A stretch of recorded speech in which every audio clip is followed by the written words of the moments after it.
महाराष्ट्र के औरंगाबाद में एटीएस ने पीएफआई मामले में कोर्ट के सामने बड़ा खुलासा किया। एटीएस ने कोर्ट को बताया कि पीएफआई के टारगेट पर कुछ जज और पुलिस के बड़े अधिकारी थे। औरंगाबाद में एटीएस ने कोर्ट के सामने पीएफआई को लेकर जो खुलासे किए हैं वो काफी चौंकाने वाले हैं। एक तरफ जहां पीएफआई ने कुछ जजों के साथ बड़े पुलिस अधिकारी को टारगेट कर रखा था, वहीं औरंगाबाद एटीएस ने इस बात की भी जानकारी दी है कि गिरफ्तार आरोपियों के बैंक खातों में लाखों रुपए की डिपॉजिट हुए थे। जांच में ये भी पता चला है कि पकड़े गए आरोपियों को ट्रेनिंग भी दी गई और जो लोग पीएफआई से जुड़ते थे उन्हें सैलरी भी दी जाती थी, यानी पीएफआई के सदस्यों को हर मदद दी जा रही थी। एटीएस ने कोर्ट को यह भी बताया कि पीएफआई की ओर से नए लोगों को भर्ती के बाद 4 स्टेज में ट्रेनिंग दी जाती थी। ट्रेनिंग देना, ब्रेन वॉश करना और अगर कोई किसी मामले में फंसता है तो उसके लिए सुप्रीम कोर्ट में बड़ा वकील खड़ा करना पीएफआई की जिम्मेदारी होती थी।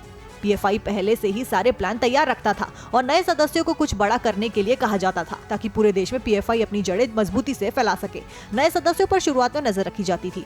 पूरी तरह यकीन जीतने के बाद ही नए सदस्यों को अहम जिम्मेदारी सौंपी जाती थी। एटीएस ने कोर्ट को बताया कि पीएफआई की ओर से नए लोगों को भर्ती के बाद 4 स्टेज में ट्रेनिंग दी जाती थी। ये ट्रेनिंग काफी कड़ी होती थी। कठिन ट्रेनिंग के बाद ही नए सदस्यों को काम सौंपा जाता था। पीएफआई किसी बड़े आतंकी संगठन की तरह लोगों की भर्ती कराता था। भर्ती प्रक्रिया कितनी कड़ी होती थी इसका अंदाजा इसी बात से लगाया जा सकता है कि ये स्तर की होती थी। पहले स्टेज में किसी भी नए सदस्य को जोड़ने से पहले उस पर 4 महीनों तक नजर रखी जाती थी।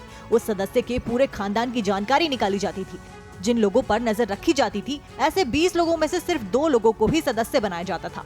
जिन 2 लोगों को सदस्य बनाया जाता था, उन्हें 6 महीने के अंदर खुद को साबित करना पड़ता था। ये लोग अपने धर्म के लिए कितने कट्टर हैं, ये परखा जाता था। सोशल मीडिया पर विवादित मैसेज लिखने की भी ट्रेनिंग दी जाती थी। पुलिस वालों को गुमराह कैसे किया जाए, इसकी भी ट्रेनिंग दी जाती थी। स्टेज 3 में जो सदस्य हमेशा के लिए जुड़ जाते थे, उसे महाराष्ट्र और केरल में 3 महीने की ट्रेनिंग दी जाती थी।